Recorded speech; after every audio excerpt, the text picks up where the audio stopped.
Hi, welcome to YOUCANIC. Today we're going to be showing you how to adjust the side mirrors and the steering wheel on a Tesla Model 3.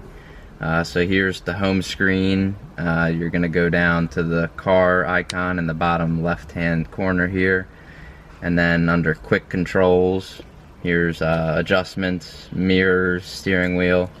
So to do the mirrors, just click the mirror button. You can do left or right, and then you use the scroll bars on the steering wheel to move it up and down.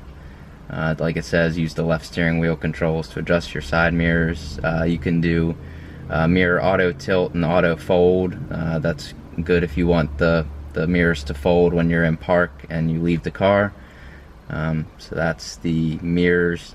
Then if you go over to the steering wheel button, again you use the steering wheel scroll bar to go up, down, out, in.